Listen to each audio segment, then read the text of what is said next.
Good morning, namaste. It is great to be back in India, and can I first of all thank Shobina Bhatia for putting on such a brilliant conference and for inviting me to speak to you and spend some time with you today. And it really is for me great to be back in India. This is the first country outside Europe that I visited when I was leader of the opposition back in 2006.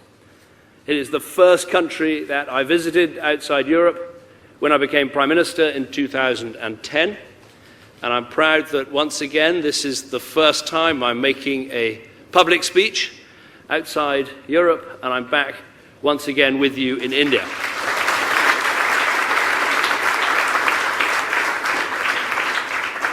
And every time I come, I am blown away by the progress and by the potential that I see. Standing here today in the world's fastest growing large economy for the second year in a row, and a country in which you are making bold decisions in an attempt to fast forward to the very bright future that clearly you have ahead of you.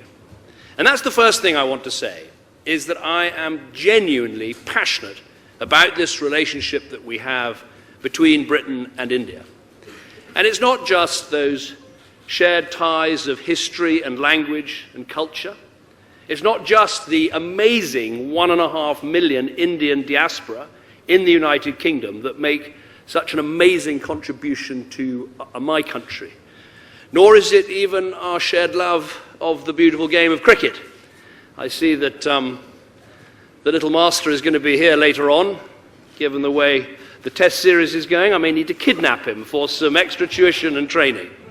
It's not only those things, it is actually that I believe that Britain and India have a very modern partnership.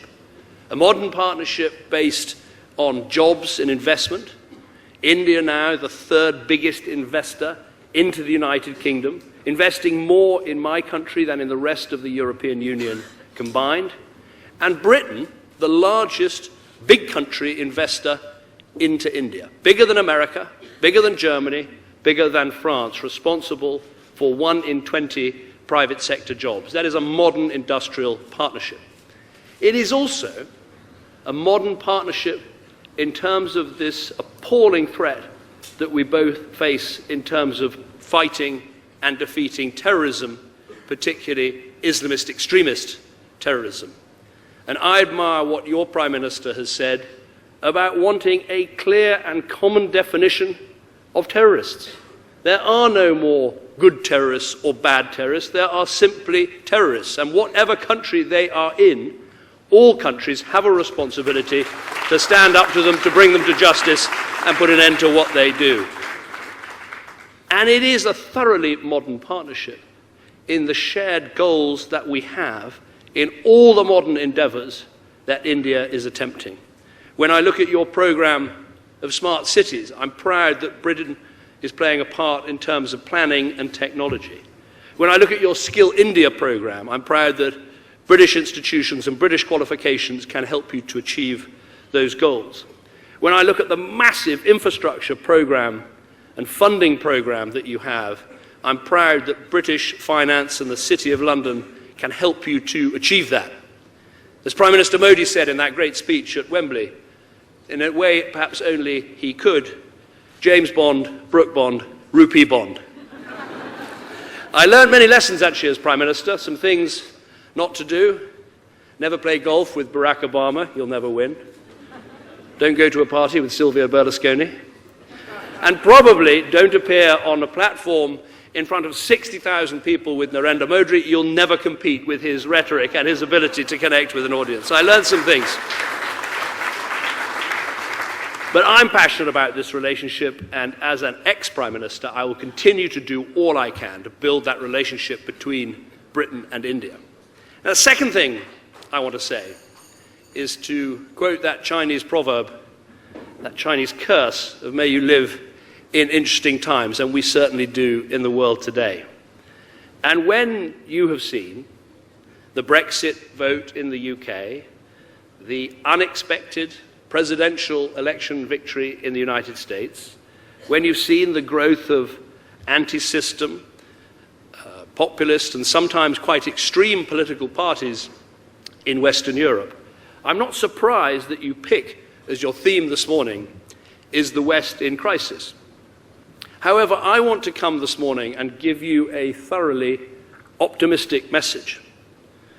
It may be odd for me, someone who lost their job because of this populist upsurge, to give you this optimistic message. As my son said to me as I got ready to go to the airport to fly to Delhi, he said, you just saw a picture of him, he said, well, Dad, why are you wearing a suit? It's not as if you've got a job or anything. But I do have an optimistic message. Let me be clear, though, before I give that optimistic message. I still believe it would have been better for Britain to remain inside the European Union. Our neighbours are our partners and our friends and our allies, and I wanted us to stay in the room with them when they make decisions that affect us and our continent. And I still believe in the things that President-elect Trump denounced in the campaign. I'm a great believer in the global free trading system. I'm a strong believer in NATO. I believe we must stand up to countries like Russia that invade their neighbours. I believe in independent central banks. I don't believe you should blame religions for terrorism. You should instead blame those that pervert a great religion for terrorism. So why the optimism? Well, I believe that modern political leaders shouldn't complain about the circumstances they face. Their job is to make the most of those circumstances for their country. And let me give you the two optimistic messages I want to put forward this morning. The first is that this is not the end of globalization. The demand for and the benefit of free trade, travel, specialization, technology, innovation, these things are not going away.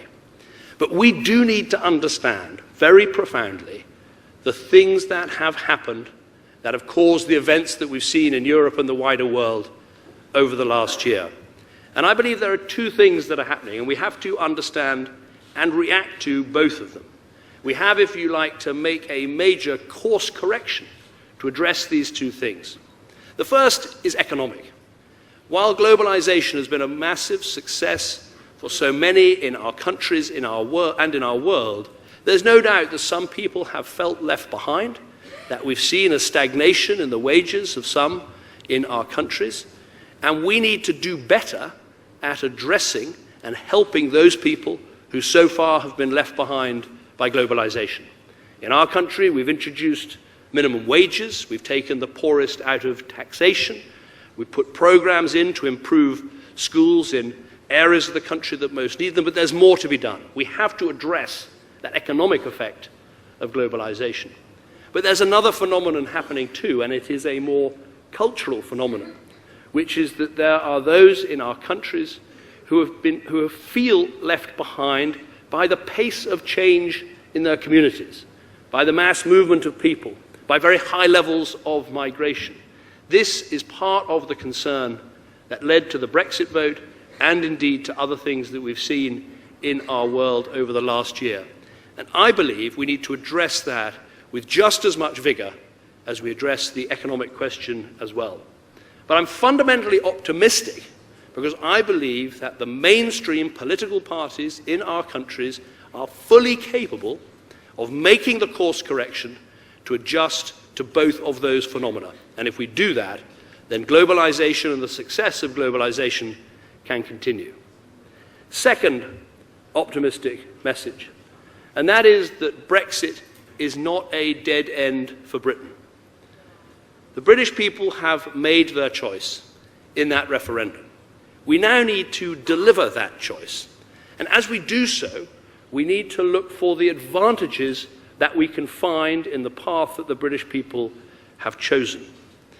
And if you step back from what inevitably will be a difficult negotiation between Britain and the European Union, if you step back and look at the bigger picture, you can see that Britain, the fifth largest economy in the world, and the European Union, the largest trading market in the world, there is a clear mutual interest in building a partnership that works for both. And that is what we must do. We must find a way to make this partnership work for both of us. And in the end, Britain will be moving, I believe, from a situation where we were inside the European Union, but out of many of its parts. We didn't join the single currency. We never took down our border controls. We were never going to join a European army. So we were in the European Union, but out of many of its elements. Now we're going to be out of the European Union, but quite probably in some of its elements, working together for our common security, making sure our economies can succeed. That is the big and the rational picture that we should work towards. But let me finish my remarks by saying this. I am optimistic on these two fronts, that we're not seeing the end of globalization and we can see a strong and successful Britain in the world. But we will only achieve this optimistic vision if we address the problems of globalization square on, as I've said. We'll only achieve this vision if we defeat the protectionists and make all over again the case for free trade and for specialization that have benefited our two countries so much. And we will also only succeed if we hold very fast to the key values that make modern India and modern Britain success stories. And in my view, those key values are a belief in both democracy and in the power of modern market economics. It is those two things together that give us, I believe, the edge over the other countries with which we compete. And I think this is the right country in which to make that message. After all, our partnership, the modern partnership between Britain and India, is a partnership between the world's oldest democracy and the world's largest democracy. And we should be proud of those democratic values, just as we're proud of the economic success that we want to see for our two great nations for the future. Thank you.